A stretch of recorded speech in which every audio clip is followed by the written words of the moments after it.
आज की कहानी जिंदा बेटे की 13वीं। अरे सरला, कौन सी माँ ऐसा करती है?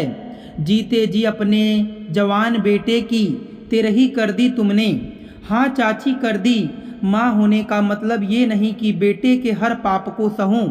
और वैसे भी आप सब लोग तो सब कुछ जानते हैं। इसके बावजूद भी जब वह जानवर बनता है तब तो आप लोगों में से किसी ने भी उसे एक बार नहीं समझाया। और आज जब मैं उसे इस घर से, अपनी ज़िंदगी से, अपनी बहू की ज़िंदगी से निकाल रही हूँ, उसकी 13वीं कर रही हूँ, तो शाम के 7 बजे थे।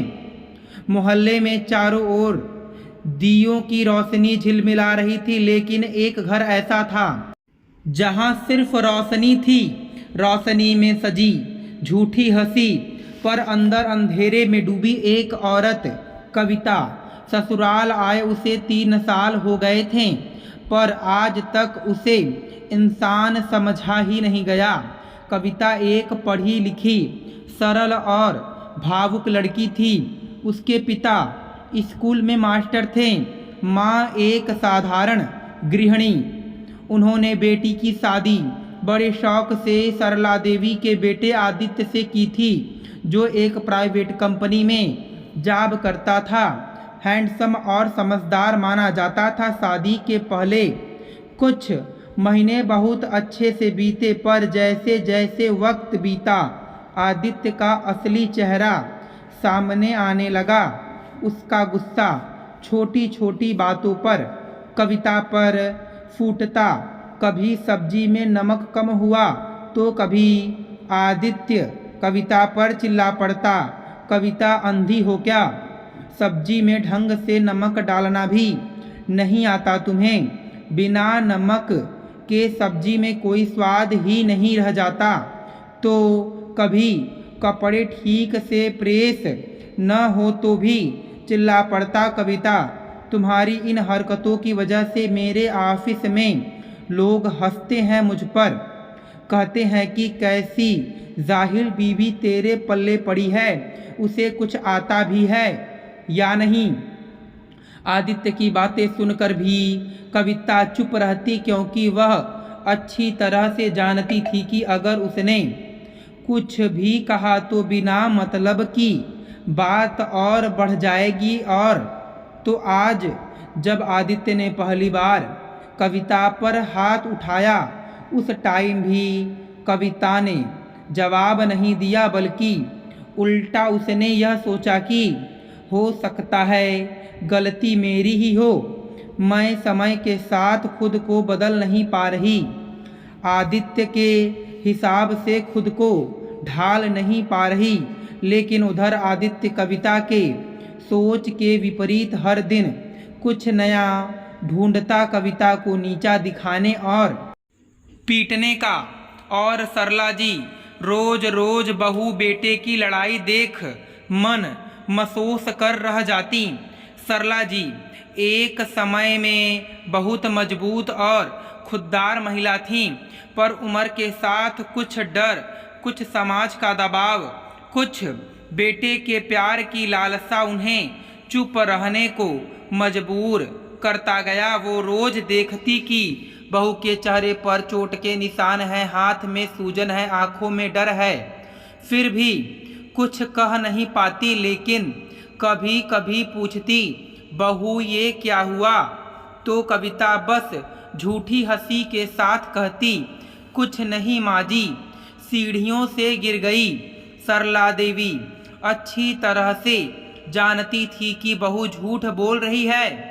वह उन्हें कुछ बताना नहीं चाहती थी, लेकिन कविता सरला जी को कुछ बताए या ना बताए, सरला जी उसके मन की हालत बहुत ही अच्छी तरीके से समझ रही थी। एक दिन जब सरला जी ने देखा कि आदित्य कविता का बाल खींचते हुए उसे कमरे में घसीट रहा है, तो उनके बर्दाश्त के बाहर हुआ और वह वहीं से चिल्ला पड़ी, बस कर राक्षस, पत्नी को जानवर समझा है क्या?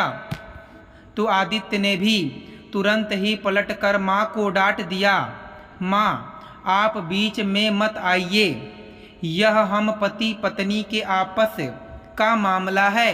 आपको क्या पता ये औरत इसी लायक है। आदित्य ने इतना तेज और इतनी गुस्से से कहा कि सरला जी डर कर चुप हो गईं। एक नज़र उन्होंने कविता पर डाली, जो आंखों में आंसू लिए लगातार उन्हें देखी जा रही थी। बहू की ऐसी हालत देख सरला जी को खुद पर ही शर्म आ रही थी। उस दिन उनकी आंखों में जो शर्म थी वो उन्हें पूरी रात सोने नहीं दे रही थी। सरला जी बार बार आदित्य को समझाती, बहुत प्रयास किया उन्होंने कि आदित्य सही रास्ते पर आ जाए, लेकिन उनकी सारी मेहनत बेकार गई। एक दिन सरला जी की नींद रात को 2 बजे एक आहट से खुली तो उन्होंने देखा कि कविता बालकनी में अकेले बैठी थी। हाथ में एक तस्वीर थी और आंखों से अश्रुधारा बह रही थी। सरला जी कविता के पास जाकर बोली, क्या हुआ बहू? इस बार कविता खुद को रोक नहीं पाई और वह फफक कर रो पड़ी। माँ जी, क्या एक औरत की कोई इज्जत नहीं होती?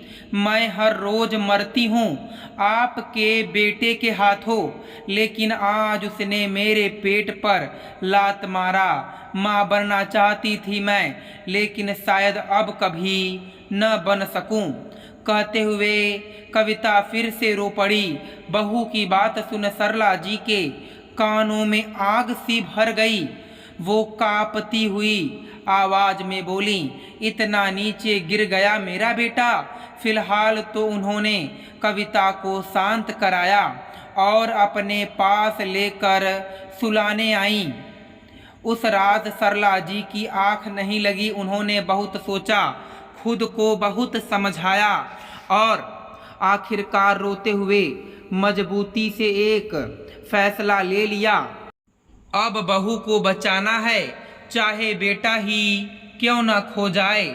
अगली सुबह सरला जी ने पूजा की थाली सजाई, फूल, दीपक और एक फोटो आदित्य की। ये सब देख कविता चौंक गई। माँ जी, ये क्या कर रही हैं? तो सरला जी ने बड़ी ही मजबूती से कहा, आज मैं अपने जिंदा बेटे की 13वीं कर रही हूँ। जो इंसान एक औरत को रोज रोज मारता है वो मेरा बेटा हो ही नहीं सकता।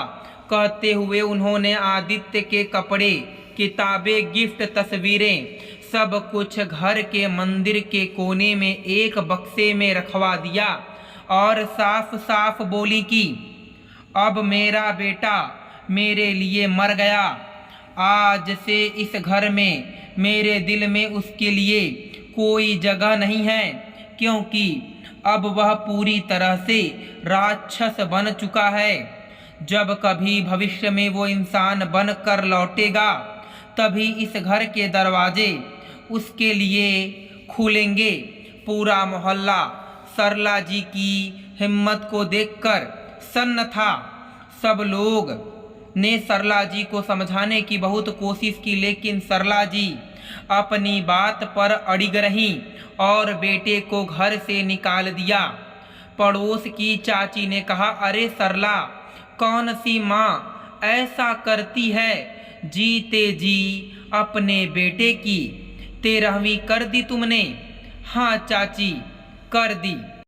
दोस्तों, मैं उम्मीद करता हूँ कि माँ के इस फैसले से आप भी सहमत होंगे।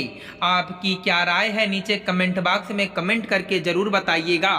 फिर मिलेंगे आपसे अगली वीडियो में। आप सभी का धन्यवाद।